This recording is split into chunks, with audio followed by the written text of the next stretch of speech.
నిరంతర news updates కోసం channel ని సబ్స్క్రైబ్ చేయండి. పక్కనే ఉండే బెల్ సింబల్ ప్రెస్ చేయడం మర్చిపోకండి. Rishad and I had a bit of a chat with our next speaker. You can see that there is a bit of a commotion, and you know that some of the pictures that got shared on one of the private WhatsApp groups, RC was the one who actually welcomed her. Is that correct, RC? Yeah, I mean, bold is beautiful.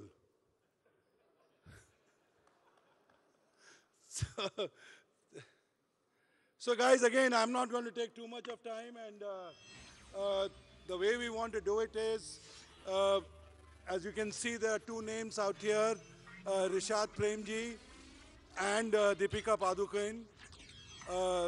I have a confession to make. We have been trying to get Deepika Padukone to address our leadership forum.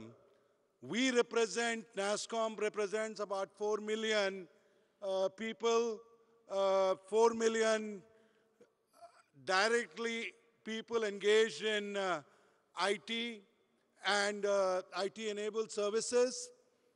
And last year I had requested my chairman, Anand Mahendra, to talk to Deepika and to try and get her. But now all of you, since you read the same newspapers, you know she was very, very busy. And one of the main reasons why I was very keen to get her to talk to all of us is that in my own family, my sister went through a symptom which is called postpartum, which is really post her delivery, post her pregnancy. She went into a bit of a depression, and post-pregnancy, little bit of a behavioral change. Most of us in the family were actually hiding it. And till we came, it took us almost 2 years to actually go and see a proper doctor. And I'm sure that as you hear it from Deepika, you would know that this symptom of not talking about it, physical illness, you go and report immediately, headache or whatever that physical illness is, and most of us not addressing this issue. So why we in Nasscom were very keen to get Deepika Padukone out here was that she's the first one who talked about, during her active career, she talked about the mental illness. And this year, our Vice Chairman, Rishad Premji, was able to talk to Deepika's sister, Anisha, and as you know, Rishad is going to take over as the chairman from 1st of April. I think he's already started his innings pretty well. So, guys, give a big hand to Rishad.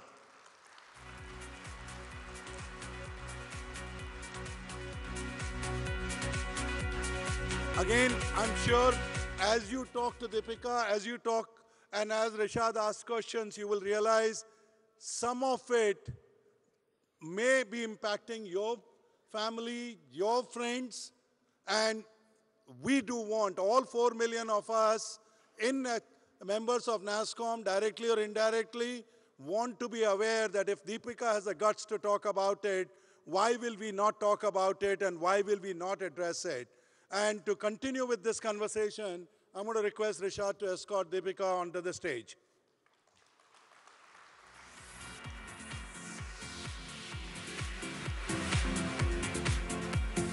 Hey guys, you could do a little better. Big hand!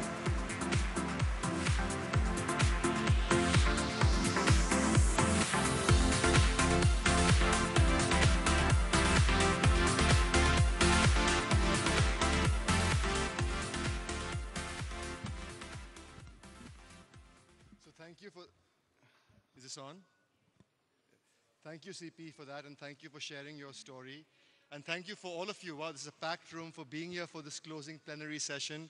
And thank you most importantly to Deepika for being here to share her story.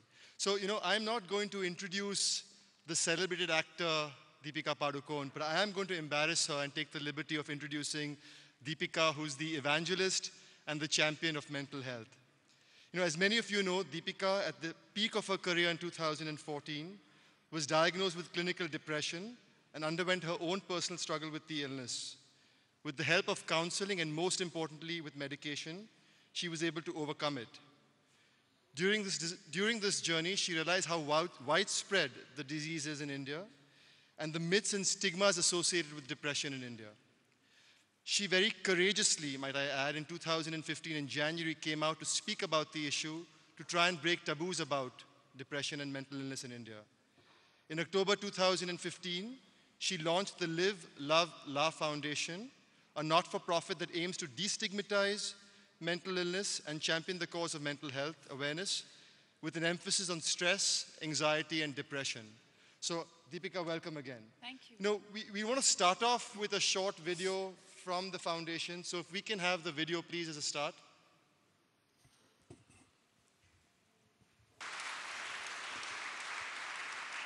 So it's a very powerful video, Deepika, and you combine that with the fact that 50 million people in India suffer from depression, and 1 in 2 people at some point in their life will suffer from depression. So almost every one of us here will know someone who's a friend, a relative, a colleague who suffers from depression. What could we do? How could we identify them? How could we help, given that we know people or likely to know people? I think to begin with, I think to start as people, I think to start recognizing and understanding what depression really is. I understand that it might not be easy for someone to identify the symptoms on a surface level, but I'll give you my example. In 2014, my parents had come to see me. They were leaving, they'd come to see me and then they were heading back to Bangalore. And, I kept hovering around my mother and, they were packing, they were getting ready to leave. And, my mother kind of sensed something and she said, is everything okay? And I broke down. And I had been having a lot of these episodes even before that, but it's just that I was fortunate to have her around at that point to recognize that. So she asked me all kinds of questions. She said, what is it? Is it work? I was having maid issues at home. So she said, is it that? So she was trying to, is it like a friend issue? Like, what is going on? And I couldn't pinpoint what I was feeling. I just knew that it had a physical manifestation of sort of this pittish feeling in my stomach, not being able to understand why I would just keep breaking down every now and then. There were moments of, not wanting to get out of bed, not wanting to see anyone, just no motivation and no drive. And she instantly knew exactly what I was talking about. And she reached out to a counselor, Anna Chandy, and, I think, that's sort of how, my journey began. But had it not been for my mother, who gave me those few extra moments to listen to me or to understand what I'm feeling or to recognize or identify the symptoms, I don't think I would have had the intervention at the right time. So through this film, I think what we're also trying to say is we do not expect people to instantly know what depression is or to understand what the symptoms might be. But I think as society to just become a little more sensitive and a little more aware of our surroundings and the people around us. If we sense not to say that, people don't have moments of feeling sad, but I think what is very important for all of us to understand is that there is a big difference between feeling sad and being depressed. But more importantly, I think for us to just be a little more aware of our surroundings, of the people that we engage with on a daily basis, be a little more intuitive to what they're saying. If there's any change in behavior that you see, if you see, I think, a prolonged sort of, lack of drive, irritability. I think these are times as support, as people who might identify these symptoms. I think it's important for us to be, supportive, not with the intention of being inquisitive, but because you care. Right. No, and it's incredible that you had the guts to come out to your family. You felt close enough to do that, and you had that support system. But there may be people who are feeling afraid, feeling ashamed, feeling frustrated. What would you say as someone who's been through it to someone who is struggling to come out but wants to share that, wants to sort of find that security and help? What would you say to that person? For people like me, I would say that you are not alone. In fact, one of the programs which we'll touch upon later on that the foundation runs is called You Are Not Alone. I want people to know that they are not alone. You're not the only one who's experiencing this. 1 in 3 or 1 in 5 people experience depression once in their lifetime. It is a very, very serious issue, not just in our country, but around the world. It is the next big epidemic to hit the world, to hit our country. And, so I think it's okay for people to accept and acknowledge that our body, our minds go through certain experiences, that you are not alone, that we're all in this together. We have to help each other out. And most importantly, that there is hope, which is why I'm here today. Yeah. No, that's terrific. And you've obviously been through your journey. You took a big risk coming out in a very visible personality in a very competitive, visible industry. What are some of the things that you discovered or uncovered in your journey that are myths about depression or the stigma around depression that we can help break here, right? Things that people believe that are just not true. There's quite a few, I think, to begin with, just the stigma itself. And I think it's my own experience that made me realize the kind of stigma that is attached to mental illness.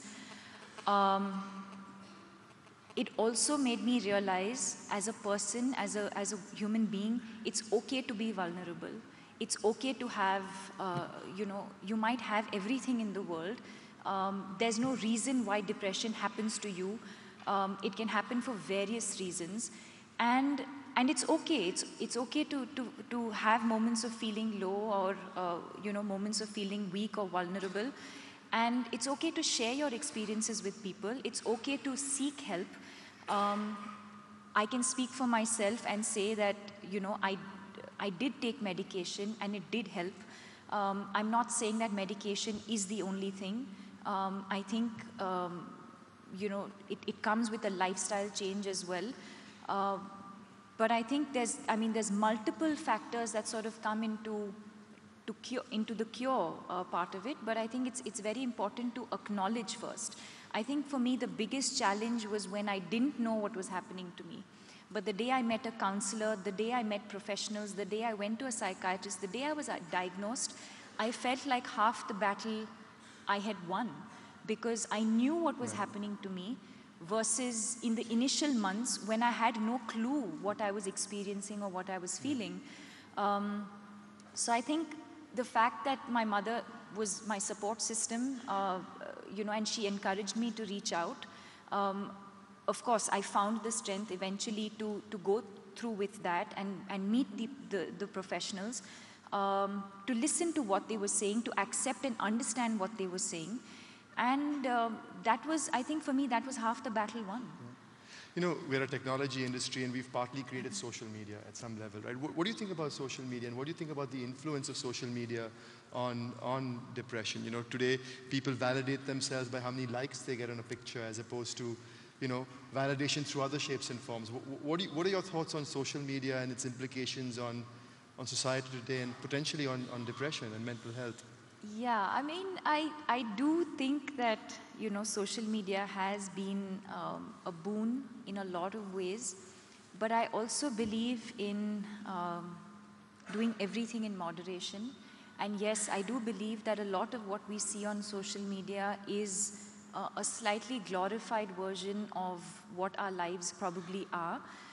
we choose to highlight, or most people I think choose to highlight all the positives. So I think for someone who's sitting on the other side and just consuming somebody else's feed, I think you end up feeling worse about yourself because you're only seeing certain highlights. Right. I do see few, but very few people who probably, you know, share maybe a slightly lower moment in their life. But I think it's important to consume it in moderation. We work in the field of mental health, and I think we know the advantages and disadvantages. And I think, yeah, I think like I said, I think moderation is key. You know, I want to switch gears and talk a little bit about the foundation. And, you know, so talk us again through the thinking, you know, why first the thinking of, maybe start before that, the thinking of coming out, right? You obviously were diagnosed in January 2014, you came out a year later. So why come out? Why talk about it so publicly and risk so much, one? And then talk us through the journey of why set up something that can sort of scale, institutionalize solutions to the problem. To be very honest, I didn't think of it as a risk. I thought of it as a very, very personal experience that I went through, life-changing, if I may say. And I think my intention solely was, by coming out, if I could help save even one life, then I think the job was done for me. I was telling Deepika in the green room that we have a lot of regard for the fact that she came out and to use her celebrity to bring focus to such an amazing issue. So that's really incredible. So thank you for that. But talk about the foundation. Talk about the setup of the foundation. To be very honest, I don't think, I mean, the foundation sort of came up much later. I think for me, initially, it was really about just sharing my experience with people. I wanted people to know second by second, minute to minute, exactly what I went through, because then somebody else listening to an interview might be able to identify. And I've had a lot of people come up to me after that and say they've successfully treated depression and come out, you know, happily after having seen certain interviews or interactions. And for me, that was the purpose, because in a lot of ways, it's not tangible. In a lot of ways, there are no real signs and symptoms the same way I'd guess, you know, maybe some other illness has. So I think for me, initially, it was about taking people through what I went through in detail for people to identify what I've experienced. And also to send out the message that it's okay. You know, I've been through something like this, and any of us can go through something like this.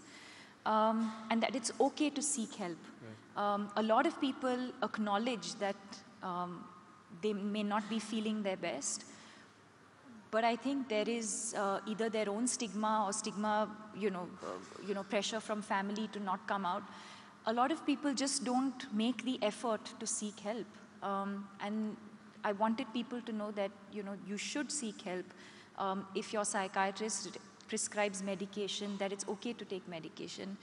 And then, of course, I realized that, you know, that there was so much more work to do in this field.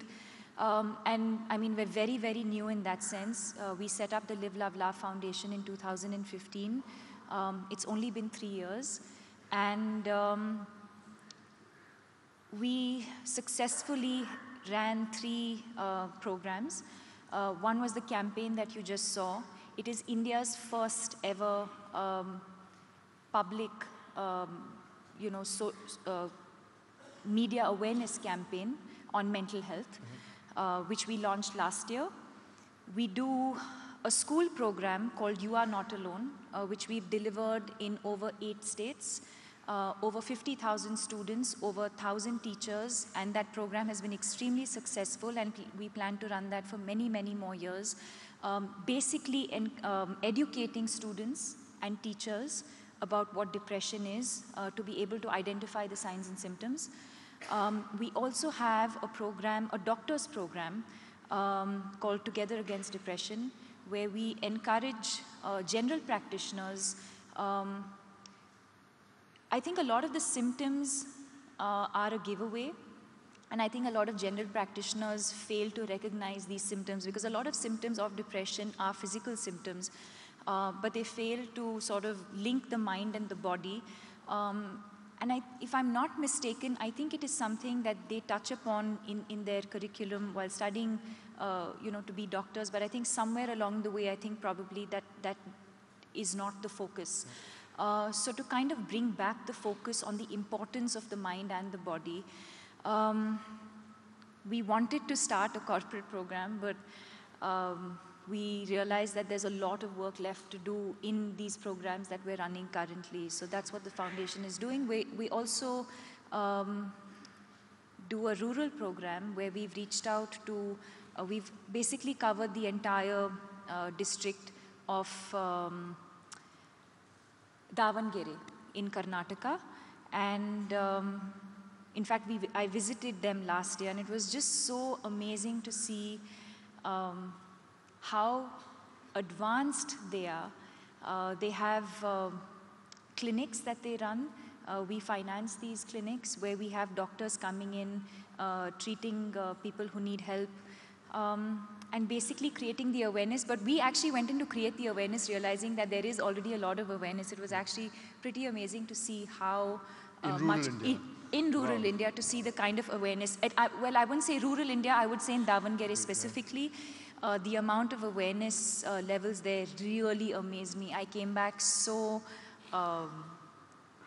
hopeful, and to know that our job was just so much easier. Why the name? Just out of curiosity, what's with the name? The Live, Love, Love Foundation. For me, it stood for hope.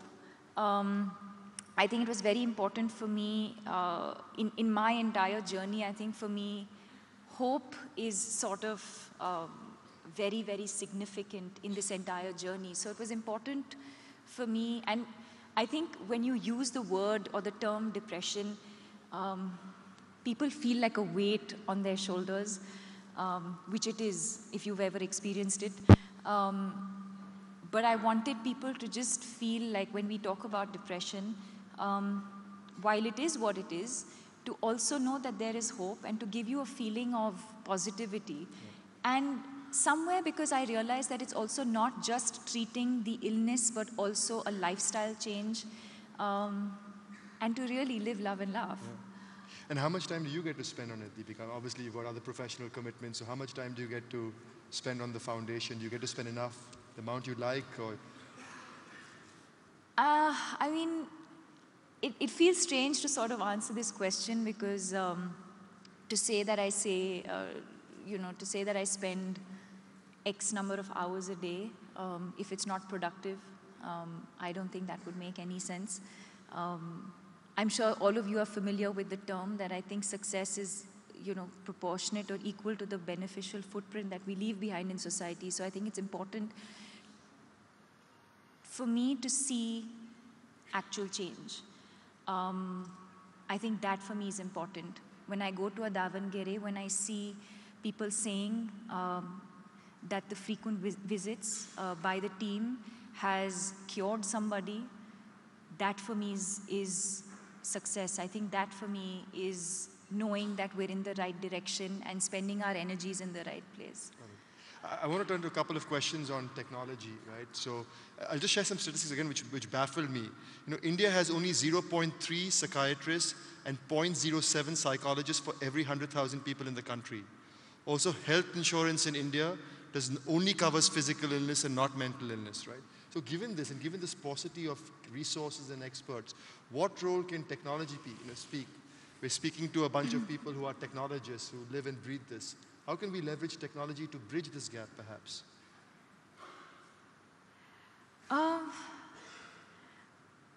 going to answer this question very honestly. I'm not an expert in the field, so I'm not entirely sure. I do know that technology can play a huge role in at least in creating the awareness for sure. But I also feel like in my own experience, I can tell that touch and feel is very important. So physical proximity, physical presence, a one-on-one sort of which I think to some extent technology is taking us away from that. So yes, I think it can help in a lot of ways, but like I said, in my own experience, I think to have people around me, their physical presence, that really helped me on my journey. Yeah. So given your experience, there's no replacement to having that psychiatrist and that psychologist help you, as opposed to sort of having a gadget perhaps.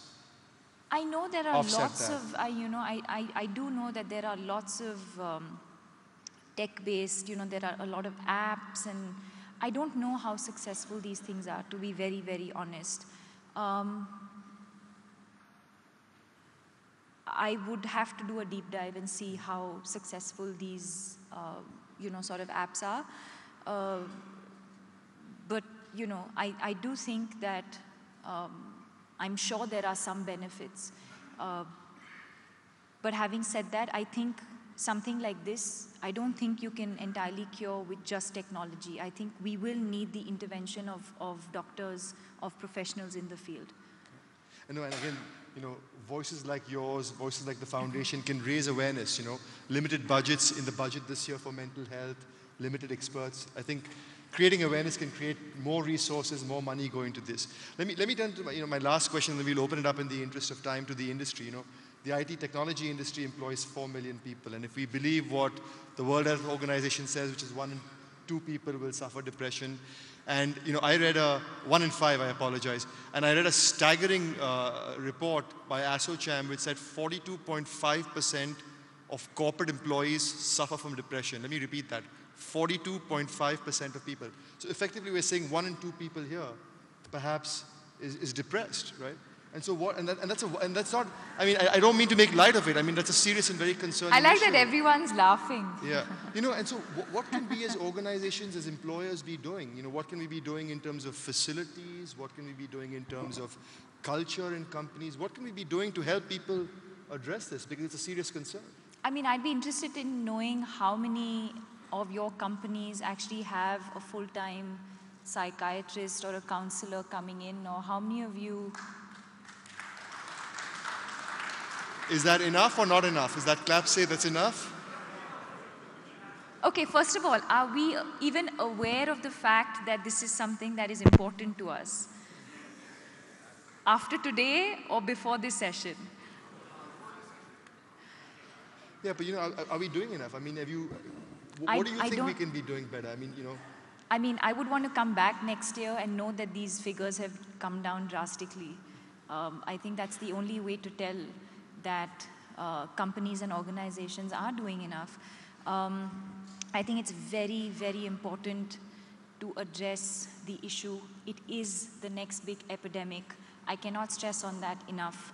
And I think it trickles down. In fact, I want to, I want to make it sort of mandatory in my very small organization as well. I'm an organization of maybe 4 or 5 people, but I want to make it mandatory in my own organization now, where I want everyone to reach out to a counselor or a psychiatrist. I think that's very, very important.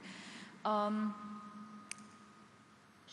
think also the fact that for people to understand, for people in the position of power to understand that people with mental illnesses should not be treated differently. I think there is a lot of stigma also, because if most people went to their boss and said, I need some time off, or I'm experiencing depression, they're more likely to lose their job. Correct me if I'm wrong. So I think empathy in a situation like this, I think knowing that, I'm going to say we, are equally capable. I went about doing my work the way I would in any other phase of my life, completing my commitments, doing everything that I did, in spite of having this monkey sitting on my shoulders. So I think it's very, very important for people like us to not be treated differently, to know that we're equally capable.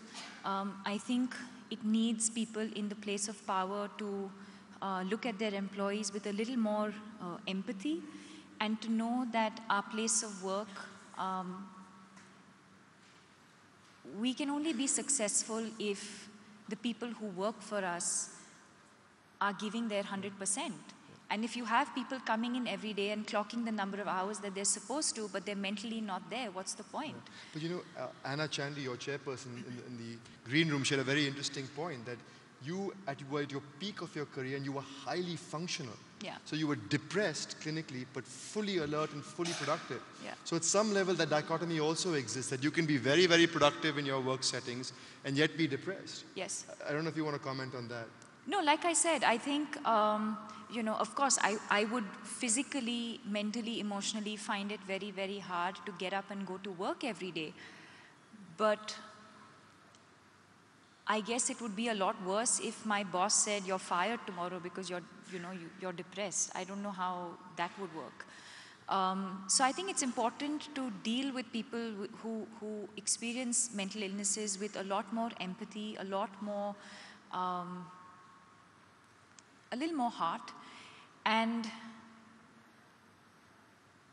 I think it's really, really important for every organization to focus on mental health and to ensure that you have a counselor coming in, you know, or psychiatrist coming in. Everyone may not want to disclose, you know, maybe people want to keep it confidential, and that's entirely up to them. But I think it's important to have that facility within every organization. All right. So I'm going to open it up for questions, and we're going to stick to the subject of mental health. So I'm going to take only questions on mental health, yeah? So if there can be a mic is there a mic that's going around? Why don't we start? Ashank, please. I hope those work. They're tricky. You have to hold them very close. Is that a mic? Yeah. You know, it may be easier to get mics. It's going to take people a while to figure that thing out. Technology? It's a... Check, sound check. You can use this. We can hear you, but people behind you... I can repeat the question. Why don't we go ahead in the interest of time? Yeah, thanks. Great initiative. I'll come straight to the question, as Rishad will stop me otherwise. We talked of technology, we talked of psychology, medicine, but I think our ancient scriptures have talked, may not be of this problem as such, but have talked about the concepts of non-duality in Upanishads, or Zen Buddhism has handled this problem much more harmoniously, much more non-intrusive way. So my question is, did you look at that as one possibility, or would you be willing to look at that, the great work that you are doing? I can very confidently talk about that because I very feel strongly about that. Sorry, look at what? See, in our scriptures, Upanishads, people have talked about non-duality, Advaita, or in Zen Buddhism, in a similar way, in a different context. But that is much harmonious, non-intrusive way to tackle the problem that you have. So in other words, alternative ways of looking at it outside So of my question was, perhaps. did you look at that, or would you be willing to look at that as one of the possibilities? Are there alternative ways to solving the problem at some level outside of medication? You know? I wouldn't know, sir. You know, to be very honest, I'm sharing my experience of what I went through. Are there alternate ways? Maybe there are. I wouldn't endorse it. I will endorse what I have experienced. No, but did you try something else? You know, you obviously saw a counselor. Did you try other methods of trying to find treatment outside of medication? Were there other thoughts or other experts that suggested maybe this can be another way to go down this route? You know, given old, you know, Indian remedies, so to speak. I guess that's the essence of the question. I think, like I said, I think for me, frequent sessions with my counselor is what definitely helped. Medication definitely helped. But like I said earlier, it's a lifestyle change as well. So whether it's, you know, we were talking about sleep earlier. So, you know, ensuring that I get adequate sleep, ensuring that I eat the right kind of food, spacing out my work.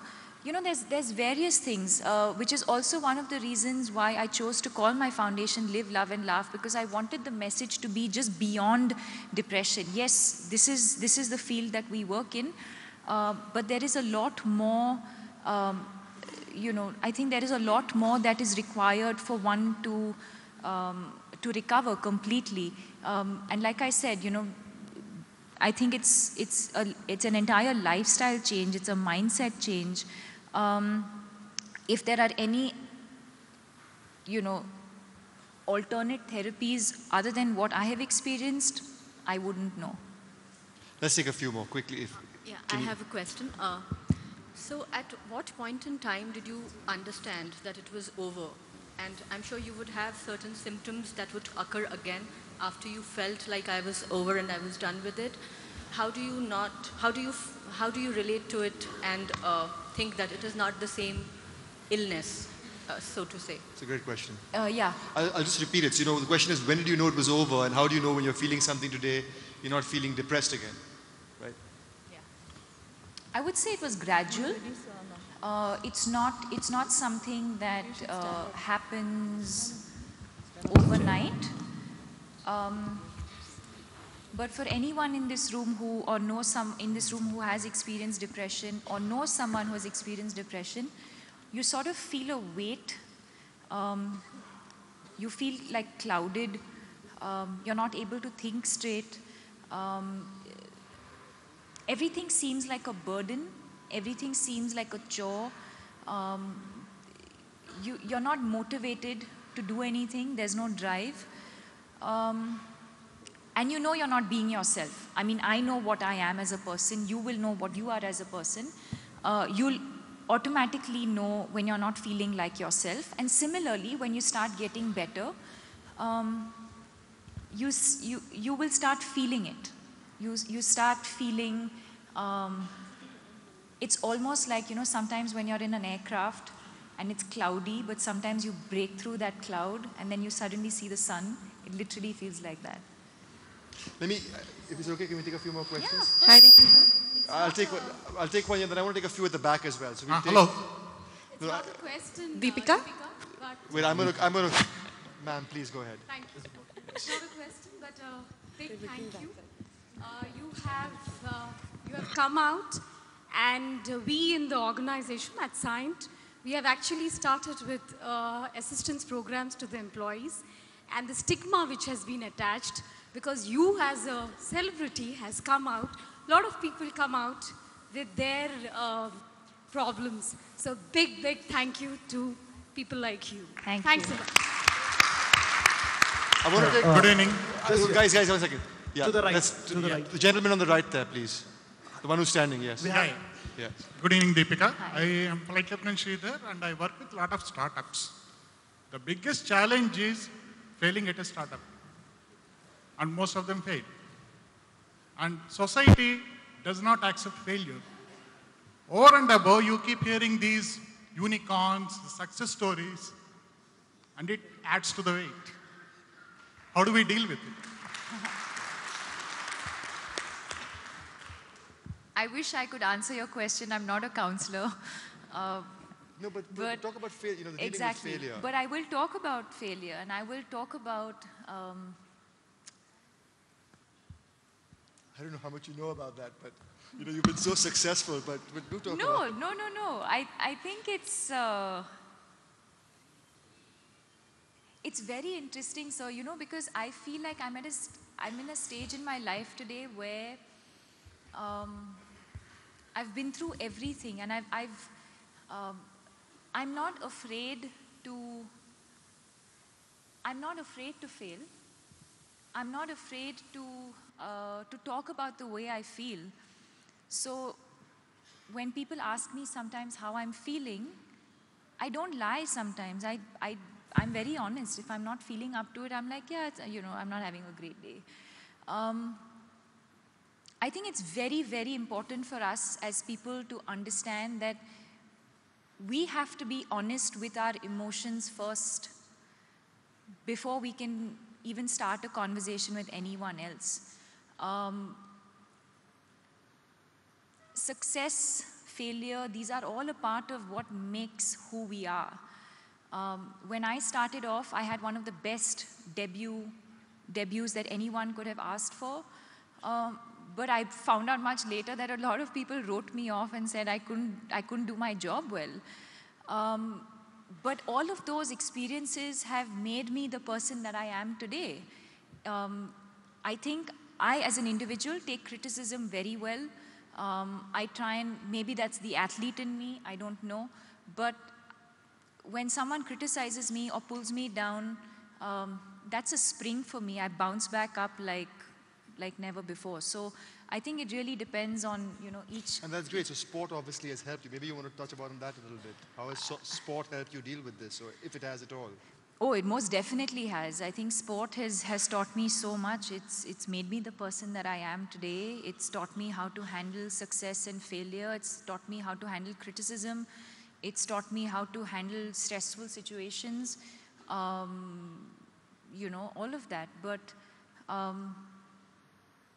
think we all fail at some point in our lives. And, I think I look at it as, what do we make out of those opportunities? There's something to learn from every experience that we go through, and how do we maximize that opportunity and ensure that you learn something from that and move on.